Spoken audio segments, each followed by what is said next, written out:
A small little update. I'm melting the high titanium alloy, and it's about 920 grams, and I will add 360 grams of copper and just see what happens. I just couldn't wait, was too curious.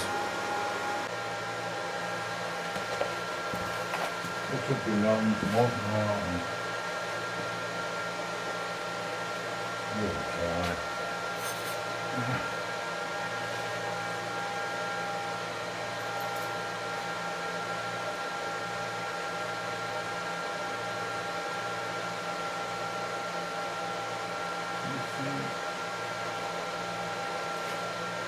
Wait a little bit.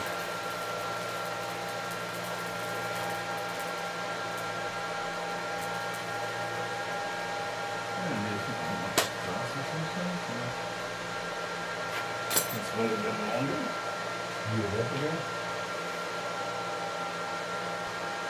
I think I'll just try it for the second time.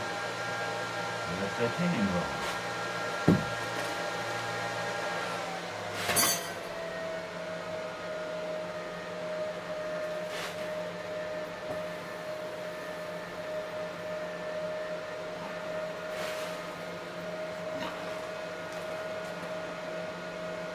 Okay. So I've casted it again, and same procedure, or same result. I mean, not exactly the same. I could now touch it with a bandsaw, hacksaw, but it's still too brittle to use. I mean, it was much stronger. I had to hammer it a few times before it broke. Last time I could just snap it with my hands. So I have to dilute that a little more. So hello again, I'm just taking a break and thought it's not that exhausting to watch the furnace melt something. Also, I'm quite curious to get this to a working point and see how it looks in a concentration where it's a usable material, if there is a concentration.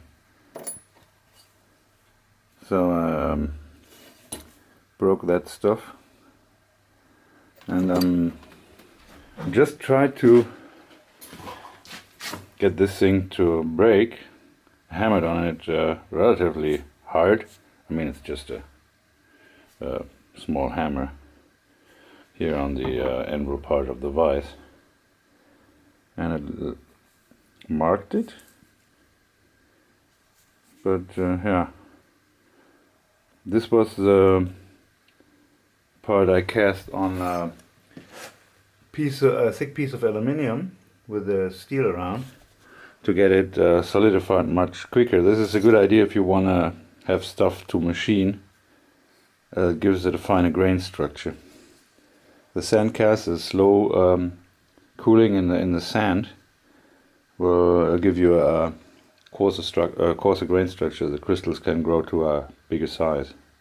So I'll try to break that again. If not, I'll cut it with an angle grinder, and then remelt that.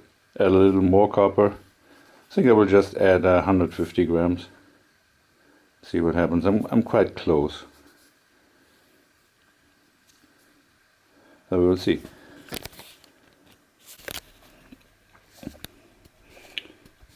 Not sure if you can see that.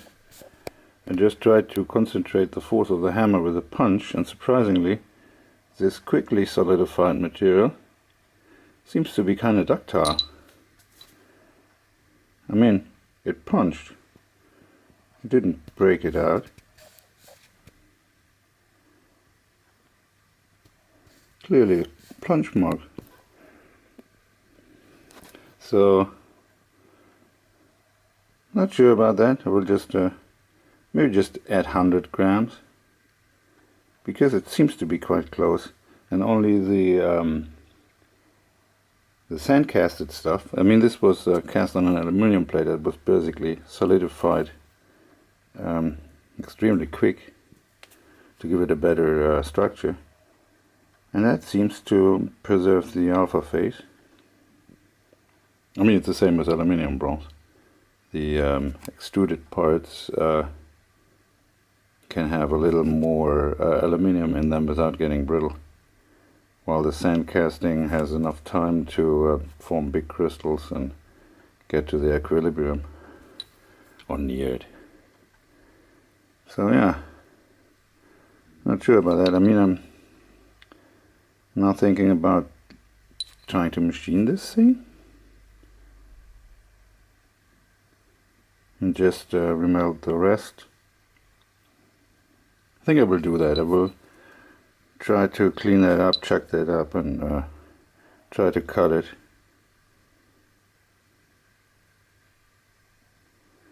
I will see. So, interesting result. And then, what should I do now? I think I will just remelt the rest here. This one. No, not that. Those three parts.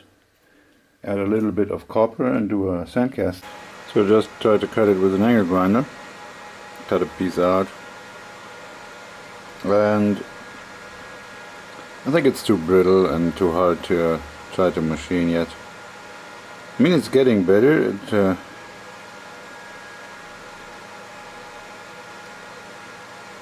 took a relatively hard hit to break this thing off. After I sliced that ingot from the side, and so I wanted to have a small piece.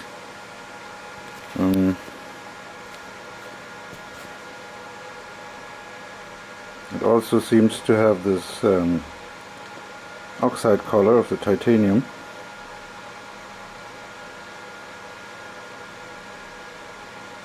So yeah, hopefully I can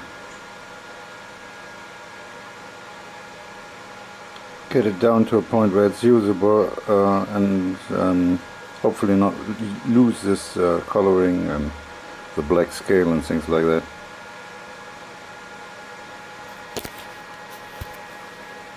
So no machining for that, but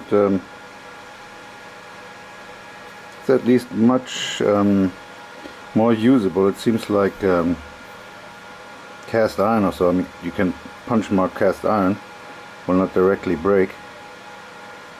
Something like that. I mean, it's still a relatively coarse structure, if that is a structure, I'm not sure. But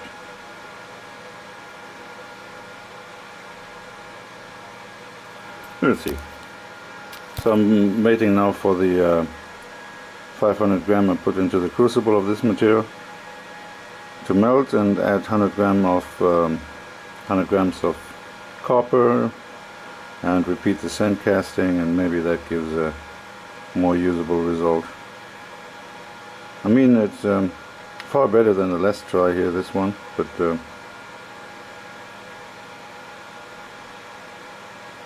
yeah, just try it out. Okay, attempt 3. This is 500 gram of the previous hour, diluted with 150 grams of copper.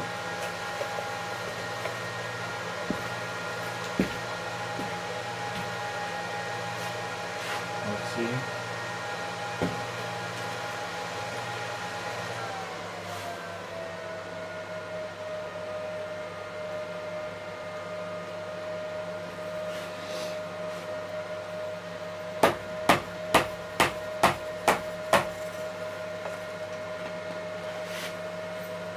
Okay, now wait for that, and hopefully that is a little better than the last try. I mean, the last try was still progressed. I got from some brittle, hard stuff like pyrite to something that is more like cast iron, at least from the brittleness. A little too hard still, but yeah, we will see. So I just removed it from the mold, cleaned it up a little bit, and it seems to be hard and flexible.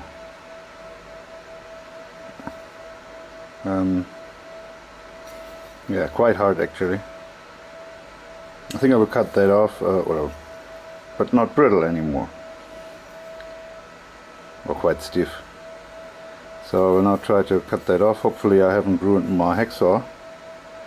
The last time I tried to cut this quite hard stuff. But so it seems to be usable alloy now.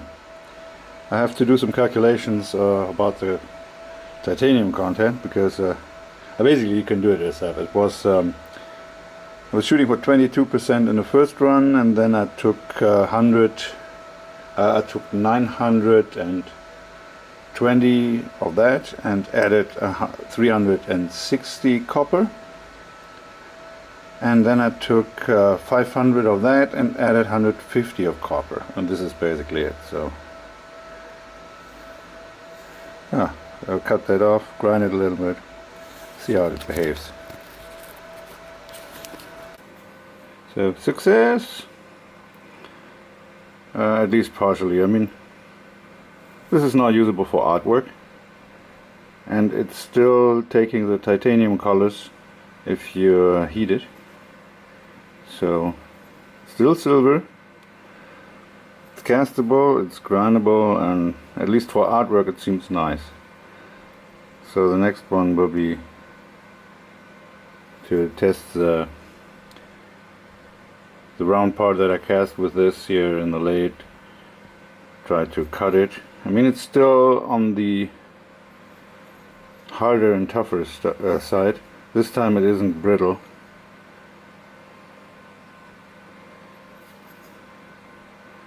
Still quite hard, so it breaks, it doesn't bend, but it takes a lot of force to break it. So yeah, that's it for me.